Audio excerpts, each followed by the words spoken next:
নিশ্চয়কৈ যেটো স্থানত ঘটনাটো সংঘটিত হৈছিল সেই স্থানত আমি উপস্থিত আছো। প্ৰথমতে কেইটামান দৃশ্য আপোনালোকক দেখুৱাই ল'ব বিচাৰিছো, তেতিয়া আপোনালোক স্পষ্ট হ'ব পাৰিব প্ৰকৃতাৰ্থত ঘটনাটো কোন ফালেৰে ক'ত কেনেধৰণে হৈছিল। মোৰ পাছফালে আপোনালোকে এই পথটো দেখিব, এই গাড়ীসমূহ যিসমূহ দেখিছে আহি থকা, এই গাড়ীসমূহ আহি থকা এই পথটোৰে যিজন ব্যক্তিক মাৰধৰ কৰিছিলে সেই ব্যক্তিজনৰ লগতে আন যিকেইগৰাকী আছিলে যোনে মাৰিছিলে তেওঁলোক এই পথটোৰে দৌৰি আহিছিল।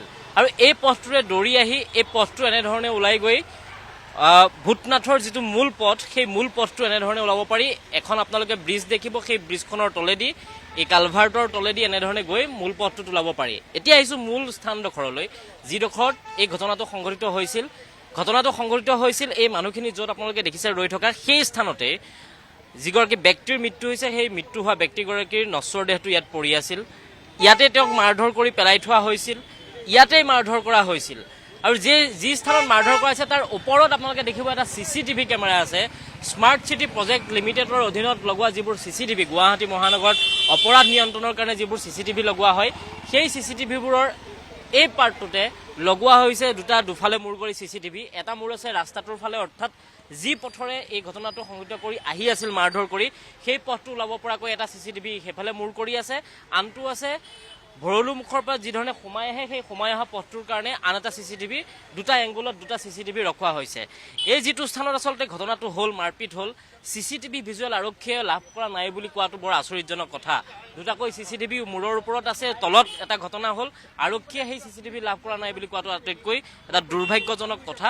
আমি কিছু কথা পাতিব বিচাৰিছোঁ। ভৰলু থানাত মাতিছিলে, মাতি তেওঁ আহিছে, কিবা কিবি কথা ওলাইছিল। সেই বিষয়ে আমি আৰু ভালকৈ নাজানো। CCTV দৃশ্য আপোনাৰ হাততো আছে, দেখিছে গোটেই ঘটনাটো। এই স্থানডোখৰত য'ত ব্যক্তিগৰাকীৰ মৃত্যু হৈছিল বুলি কোৱা হৈছে, যিখনত তেওঁৰ পৰি আছিলে, তাৰ মূৰৰ ওপৰত দুটা CCTV আছে। আৰক্ষীয়ে এই CCTV ভিজুৱেল লাভ কৰিছে নে নাই আপোনালোকক কিবা গম নাপায়? এইটো আৰক্ষীৰ লগত যোগাযোগ কৰিলে গম পোৱা যাব, কাৰণ এইটো আমাৰ হাতত নাই। যিহেতু এইটো চেণ্ট্ৰেলাইজ যিটো স্মাৰ্ট চিটিৰ প্ৰজেক্টৰ আণ্ডাৰতে কামটো কৰিছে, এতিয়া ক'ত কি কৰে কি নাজানো সেইটো ভালকৈ নাজানো। কিন্তু আমাৰ যিখন এখন এই গেলামালৰ দোকান আছে প্ৰাইভেট, তেওঁলোকৰ মানে CCTV কেমেৰাত মানে দৌৰা কৈছে, এজন ল'ৰাক যে 4-5জনে খেদিছে, এজন মাইকীও মানুহ আছে, সেইটো কিন্তু প্ৰত্যক্ষ হৈছে। আৰু এই অঞ্চলটো আপোনালোক যিটো স্থানত আছে, দিনৰ ভাগতে কিছু অলপ ভয়ানক, ৰাতি হলেতো আৰু ভয়ানক হৈ যায়। এই আমাৰ ভয়ানক মানে ইয়াতে ভয়ানকৰো কিবা বেলেগ ভাষা আছে। সেইটোৱে ইয়াতে দিন মানে আমাৰ ল'ৰা ছোৱালীৰ মোবাইল টানে, গলত চেইন টানে, সেইবোৰতো ঘটনা নিৰ্মলিত হৈ থাকে।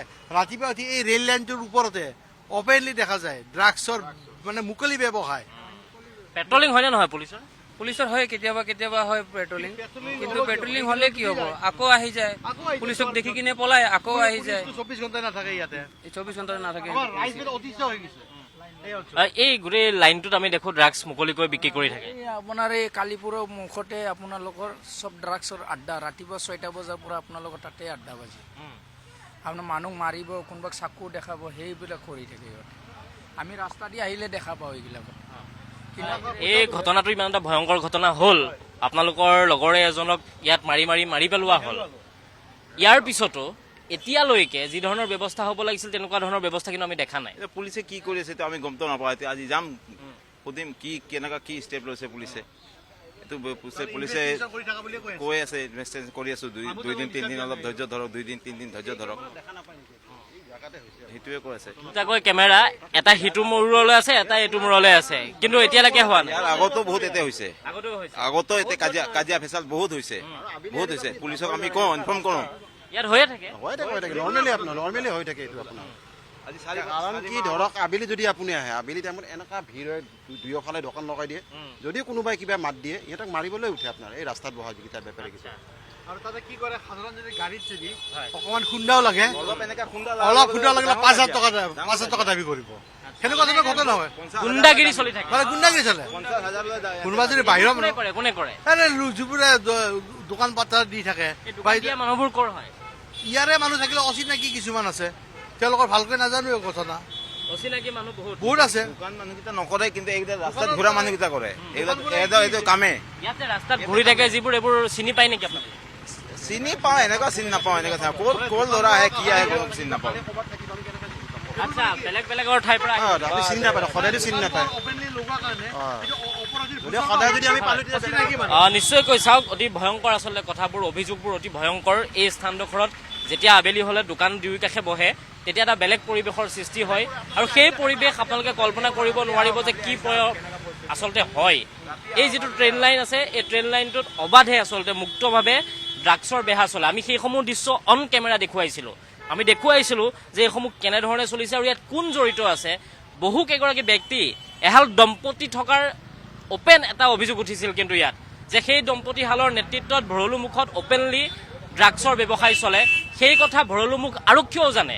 আৰক্ষীয়ে তেওঁলোকক ৩-৪বাৰকৈ ইয়াৰ পৰা উঠাই নিছে, আকৌ এৰি দিয়ে, তাৰপিছত আকৌ আৰম্ভ হয় ড্ৰাগছৰ বেহা। এই যিটো ট্ৰেইন লাইন দেখিছে, এই ট্ৰেইন লাইনটোত কেওফালে কেৱল ড্ৰাগছৰ মুকলি বেহা চলি থাকে, আৰু এইসমূহ কেতিয়া নিয়ন্ত্ৰণ হ'ব সেইটোৱে আজিৰ তাৰিখত ডাঙৰ প্ৰশ্ন। আৰু এই কথাৰ কাৰণে এজন ব্যক্তিক মাৰি মাৰি হত্যা কৰা হ'ল, আৰু এই হত্যাকাণ্ডত কিন্নৰ জড়িত থকাৰ বুলি এটা অভিযোগ উত্থাপিত হৈছে। সেয়া কিমান দূৰ সঁচা কিমান দূৰ মিছা আৰক্ষীৰ তদন্ততহে স্পষ্টকৈ পোহৰলৈ ধন্যবাদ জ্ঞাপন কৰিছোঁ আপোনাক এই মুহূৰ্তত চিন্তুমণি শইকীয়া।